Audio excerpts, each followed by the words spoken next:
ये है आवाज न्यूज नेटवर्क और आप देख रहे हैं आवाज भारतवर्ष।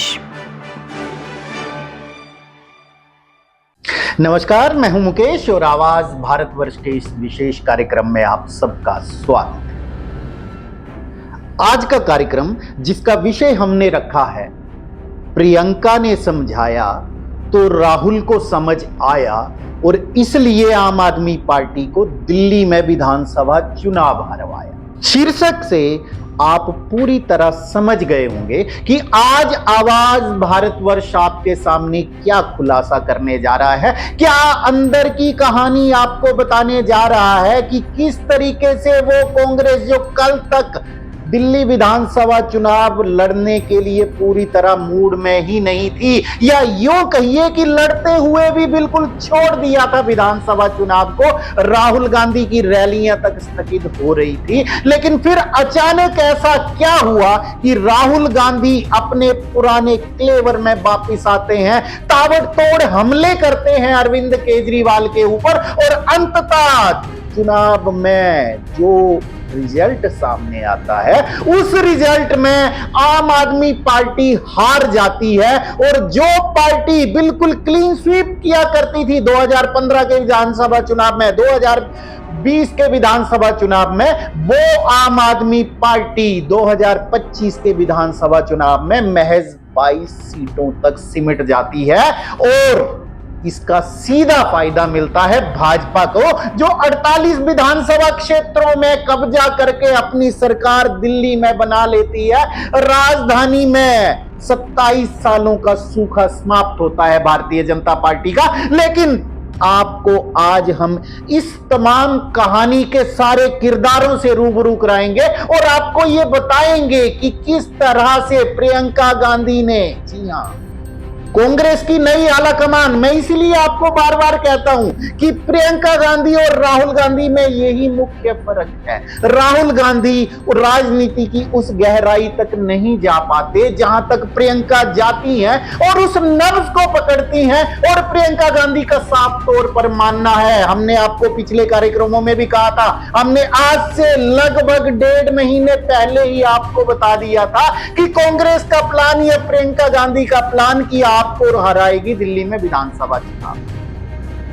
ठीक उसी रणनीति पर चलते हुए प्रियंका गांधी, जब राहुल गांधी साफ तौर पर यह मन बना चुके थे कि इंडिया गठबंधन में गठबंधन धर्म के पालन को करते हुए दिल्ली में फिर से कुर्बानी दे देगी कांग्रेस पार्टी और आम आदमी पार्टी को आगे बढ़ाने के लिए उनका वोट कटवा नहीं बनेगी। लेकिन उसी वक्त प्रियंका गांधी ने अपना दिमाग लगाया, प्रियंका गांधी ने राहुल को समझाया कि अगर हम आम आदमी पार्टी को इसी तरीके से बिल्कुल आगे बढ़ने के लिए स्वतंत्र छोड़ देंगे तो उसका सीधा फर्क, सीधा अंतर जो देखने को मिलेगा कि आम आदमी पार्टी आगे तो बढ़ जाएगी, लेकिन कांग्रेस को यह बलिदान अपनी पार्टी की कीमत देकर के चुकाना पड़ेगा। जी हां, बिल्कुल प्रियंका ने राहुल गांधी को समझाया। स्टालिन के फोन करने के बाद राहुल गांधी बिल्कुल अपना इंटरेस्ट छोड़ चुके थे दिल्ली विधानसभा चुनाव में और आपने देखा होगा उनकी रैलियां तक स्थगित होना शुरू हो गई थी।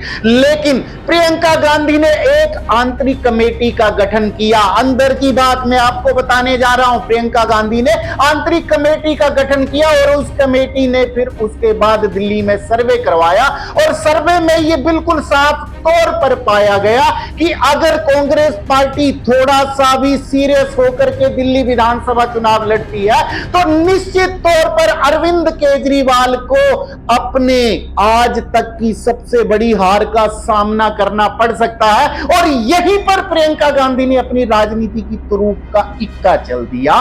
प्रियंका गांधी ने राहुल को समझाया, या यूं कहें कि राजनीतिक भाषा में राहुल को वो बात बताई कि हम लड़ें या ना लड़ें, हो सकता है बीजेपी, जिस तरीके से बीजेपी का माहौल बन रहा है, जिस तरीके से भारतीय जनता पार्टी आ रही है, तो हो सकता है कि हमारे सीरियसली ना लड़ने के बावजूद भी भारतीय जनता पार्टी सत्ता में आ जाए। लेकिन अगर हम सीरियसली दिल्ली का विधानसभा चुनाव लड़ते हैं तो उसका सीधा फायदा हमें मिलेगा। हमें सीट बेशक आए ना आए, लेकिन अरविंद केजरीवाल की हार निश्चित हो जाएगी। और अरविंद केजरीवाल की हार निश्चित होती है तो आगे की राजनीति अरविंद केजरीवाल के लिए जितनी मुश्किल हो जाएगी उतनी ही आसान कांग्रेस पार्टी के पास होगी। क्योंकि प्रियंका गांधी को मालूम है अरविंद केजरीवाल के सारे जितने केस अरविंद केजरीवाल के ऊपर चल रखे हैं, या जिस तरीके से अरविंद केजरीवाल के घोटालों घपलों की शिकायत या बातें सुनने को मिल रही हैं,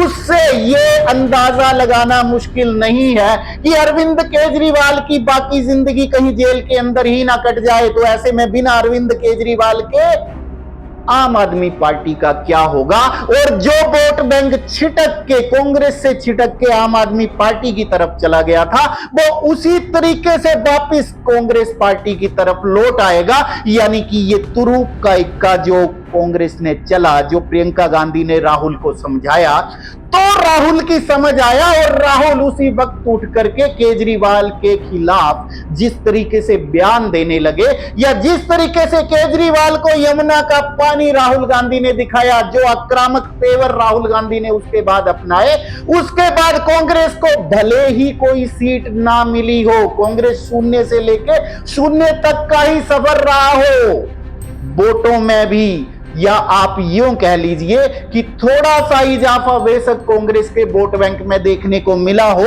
लेकिन 7% भी चाहे ना पहुंच पाया हो, लेकिन भारतीय जनता पार्टी और आम आदमी पार्टी के जीत हार के मार्जिन को अगर आप देखें तो वो 2% के आसपास कहीं रहता है। और यही 2% वोट बैंक इस बार कांग्रेस का बड़ा हुआ है। इससे आप अंदाजा लगा सकते हैं कि कांग्रेस ने किस तरीके से इस बार ये सुनिश्चित किया कि आम आदमी पार्टी दिल्ली में विधानसभा चुनाव हार जाए। हालांकि कई विद्वान, कई राजनीतिक पंडित इस मत पे इत्तेफाक नहीं रखते हैं कि कांग्रेस की ऐसी भूमिका रही, लेकिन आंकड़ों पर अगर आप नजर डालेंगे तो आंकड़े कुछ ऐसा ही बताते हैं कि किस तरीके से आम आदमी पार्टी ने चुनाव हारा। तो उसके पीछे मुख्य वजह कहीं ना कहीं कांग्रेस पार्टी ही रही है। मैं अगर आपको आंकड़ों की बात करें तो नई दिल्ली की विधानसभा सीट की ही सबसे पहले अगर मैं बात करूं तो वहां आम आदमी पार्टी के संयोजक और कर्ता धर्ता पूर्व मुख्यमंत्री अरविंद केजरीवाल अगर प्रवेश साहिब सिंह वर्मा के आगे चुनाव हार जाते हैं और जीत का मार्जिन प्रवेश साहिब सिंह वर्मा का महज 4000 के करीब रहता है, तो वही अगर कांग्रेस के वोट बैंक को हम देखें तो कांग्रेस ने नई दिल्ली में 4568 वोट लिए। यानी कि 4000 से अरविंद केजरीवाल चुनाव हारते हैं और कांग्रेस वहां 4568 वोट लेके जाती है। अब आप सोचिए अगर ये वोट कांग्रेस चुनाव ना लड़ रही होती या कांग्रेस आम आदमी पार्टी के साथ गठबंधन में चुनाव लड़ रही होती तो क्या प्रवेश साहिब सिंह वर्मा इतनी आसानी से ये चुनाव हरा पाते अरविंद केजरीवाल को? ये फैसला आप स्वयं लीजिए। इसी तरीके से मैं दूसरी सीट मनीष सिसोदिया की सीट की बात करूं तो मनीष सिसोदिया कितने वोटों से हारते हैं? मनीष सिसोदिया महज 675 वोटों से हारते हैं। और यहां पर कांग्रेस वोट कितने लेके जाती है? 7350। आप सोचिए आम आदमी पार्टी और कांग्रेस अगर गठबंधन में चुनाव लड़ रहे होते तो क्या मनीष सिसोदिया इतने वोटों से हार जाते? तो ये बड़ा सोचने का विषय है। कांग्रेस ने चाहे अपने आप को वोट कटवा पार्टी का टैग लगा लिया हो, तमगा दिला दिया हो, लेकिन कांग्रेस ने और प्रियंका गांधी ने इस तरीके से ये सारी बिसात बिछाई कि हम तो डूबेंगे ही सनम, साथ में तुम्हें भी ले डूबेंगे। साथ ही संदीप दीक्षित ने अपना वो प्रण भी पूरा कर लिया जिसमें संदीप दीक्षित अपने मान सम्मान और आत्म सम्मान की लड़ाई लड़ रहे थे। उन्होंने महज वोट चाहे 4500 ही लिए, लेकिन इतना बड़ा घाव आम आदमी पार्टी को दे दिया जो आम आदमी पार्टी पॉलिटिक्स में रहेगी भी तो शायद सदियों तक नहीं भूल पाए। तो अब आप अंदाजा लगा सकते हैं। इसी तरीके से मैं अगली सीट पे आऊं, त्रिलोकपुरी पे आऊं, तो सबसे कम मार्जिन से हारी हुई सीट वहां पर मात्र 392 वोट से आम आदमी पार्टी हारी है और यहां पर कांग्रेस ने 6147 वोट लिए। अब आप खुद अंदाजा लगाइए, अगर मैं आपको सारी सीटों को गिनाना शुरू कर दूं तो बहुत लंबा समय लग जाएगा, लेकिन इसके साथ एक सीट और बता देता हूं आपको। सबसे एक और हॉट सीट सौरभ भारद्वाज की ग्रेटर कैलाश सीट, वहां पर सौरभ भारद्वाज हारते हैं 3188 वोटों से और वहीं कांग्रेस के उम्मीदवार लेके जाते हैं वोट 6711। तो क्या यह सीट भी अगर आम आदमी पार्टी और कांग्रेस मिलकर के चुनाव लड़ रहे होते तो क्या आपको लगता है कि इस सीट पर सौरभ भारद्वाज हारते? यह फैसला आप स्वयं कीजिए। अगर गिनाने को लग जाऊंगा तो 16 से 17 सीटें ऐसी हैं जहां पर सीधे तौर पर कांग्रेस ने इतने वोट लिए, जहां पर आम आदमी पार्टी जितने वोटों से हारी उससे ज्यादा वोट कांग्रेस लेकर के गई है। इस बात को मैं ऐसे भी कह सकता हूं। तो आप खुद अंदाजा लगा लीजिए कि किस तरीके से इस बार कांग्रेस ने वोट कटवा पार्टी बनकर के आम आदमी पार्टी के राजनीतिक भविष्य पर भी सवालिया निशान लगा दिया है। अब आगे क्या होगा आम आदमी पार्टी का, इसके लिए हम एक अलग से एपिसोड बना रहे हैं, उनके अंदर की कहानी भी आपको बताने जा रहे हैं। लेकिन आज के एपिसोड का मकसद इतना ही। आप आंकड़े देखिएगा, चुनाव आयोग की वेबसाइट पर अब तमाम आंकड़े आ गए हैं, तो आप उनको देख करके खुद अंदाजा लगा लीजिएगा कि किस तरीके से राहुल गांधी एक बार 70 सीटों में से 15 सीटें लेकर के भी आम आदमी पार्टी के साथ गठबंधन करने के लिए तैयार थे, वहीं केजरीवाल ने उनको जो अपना अदम्भ दिखाया, अपना घमंड दिखाया, उसके बाद कांग्रेस पार्टी से गठबंधन करने से भी इनकार कर दिया। उस बेइज्जती का बदला कांग्रेस ने आम आदमी पार्टी और अरविंद केजरीवाल से ले लिया। आप खुद अंदाजा लगा लीजिए और आंकड़े इस बात के गवाह हैं। अब आगे क्या होगा, आम आदमी पार्टी का भविष्य क्या होगा, या कांग्रेस किस तरीके से दिल्ली में अपनी तैयारी करेंगे, ये हम आपको अगली कड़ी में बताएंगे। लेकिन तब तक आप सबसे जाते जाते एक विनम्र अनुरोध, अगर आपको हमारे चैनल का कंटेंट पसंद आ रहा है तो कृपया हमारे चैनल को सब्सक्राइब कीजिए,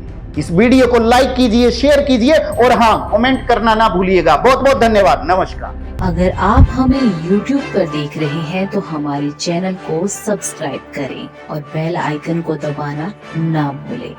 अगर आप हमें Facebook पर देख रहे हैं तो कृपया हमें लाइक, शेयर और कमेंट करना ना भूलें।